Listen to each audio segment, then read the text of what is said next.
Next point is generation of free radicals. Organic free radicals are most often produced in solution by heating compounds having weak covalent bond generates a pair of free radicals. There are different ways to break a covalent bond. The bond energies of few bonds we have shown in the following table, with the help of which we know that weak and strong bond. Now we have to study the different methods to generate free radical. First one is thermolysis. In this method, the radicals are formed by heating the appropriate substrate at suitable temperature. The thermal method is useful for selective bonds which dissociates below about 200 degrees Celsius.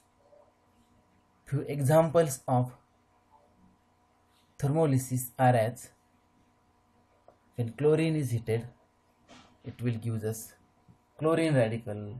Similar to this, peroxides undergoes homolysis of oxygen-oxygen bond. There is formation of this alkyl oxy radical. Acyl peroxides at 70 degrees Celsius undergoes homolysis of oxygen-oxygen bond which undergoes decarboxylation to form alkyl radical. Azo-bis isobutyronitrile, that is AIBN,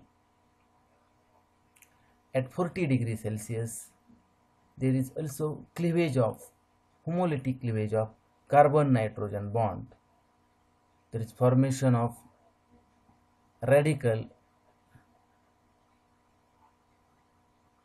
lead tetraacetate at 150 degrees Celsius. This also gives us CS3COO radical. That is, by thermolysis reaction, radicals are formed.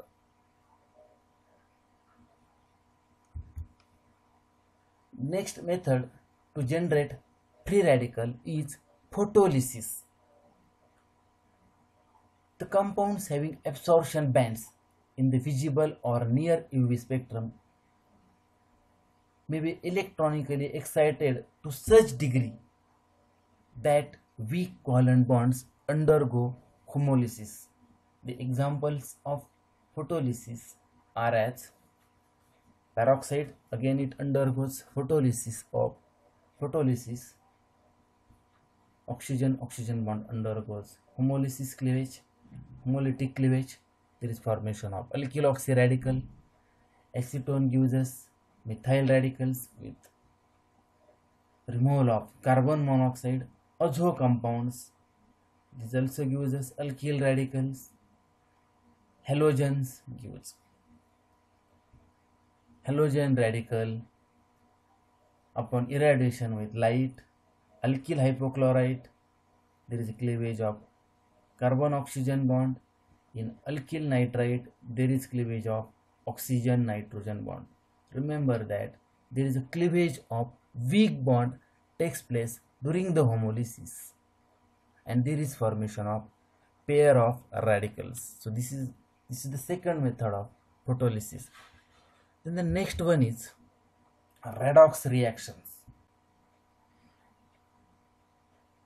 An electron can be removed from an anion, that is the loss of electron from anion, and this process is known as oxidation process. Now consider this anion derived from beta naphthol. This lone pair of electron means negative charge. One of the electron is transferred from this anion to this Fe3 plus, that is single electron transfer.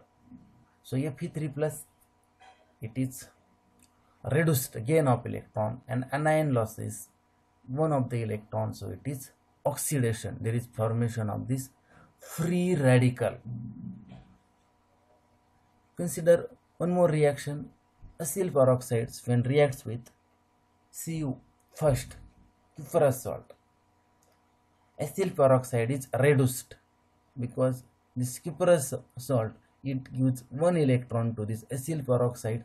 There is formation of this free radical and this anion, and Cu plus is oxidized to Cu2 plus. Remember that Cu plus lost electron and acyl peroxide gains electron. There is formation of this acyl oxy radical. Next example, decomposition of diazonium salts in Sandmer reaction involves formation of free radical.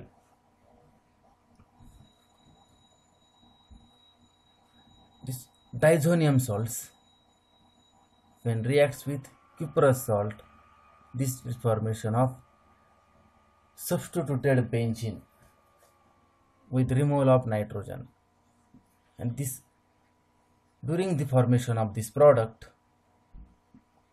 there is a formation of free radical intermediate. This cuprous salt reacts with diazonium salt. Cu gives one electron to this, that is Cu is oxidized. There is formation of this radical. This undergoes loss of nitrogen,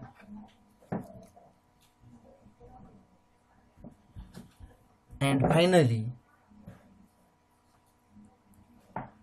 this oxidized form of copper gives a moiety to this phenyl radical. That is, here this copper compound is reduced. Initially it is oxidized, gives one electron, so Cu2 plus, it is oxidized. Cu2 plus here, it gives one electron here in the form of X, therefore Cu is reduced. That is, this reaction involves free radical intermediate. Pentone's reagent. Pentone's reagent is used in the oxidation of hydrocarbons, alpha hydroxy acids, sugars and glycerol.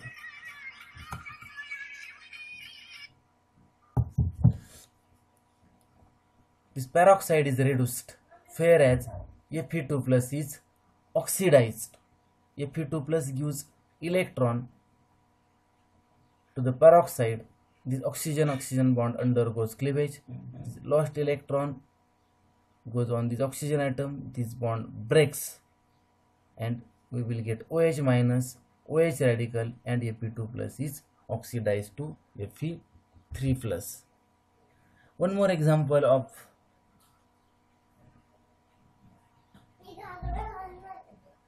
free radical formation by redox reaction is the carbanion can be oxidized with one electron oxidizing agents like iodine. This carbanion here, this gives us this compound through the formation of free radical intermediate. Two free radicals formed by this mechanism. You will understand clearly these two radicals undergoes radical coupling or dimerization. You will get this compound. Here is loss of one electron, single electron transfer to iodine molecule, NaI, I radical, and this carbon radical. In the second step, second carbanion, again it lost one electron to this I radical. It becomes I minus, Na plus I minus. We get this radical, and this radical and this radical combines. There is formation of this product. So in this way, we have studied now in this lecture three methods for generation of free radicals, that is thermolysis, photolysis and redox reaction. We have to also learn few more methods of generation of free radicals. Now we stop here. Thank you.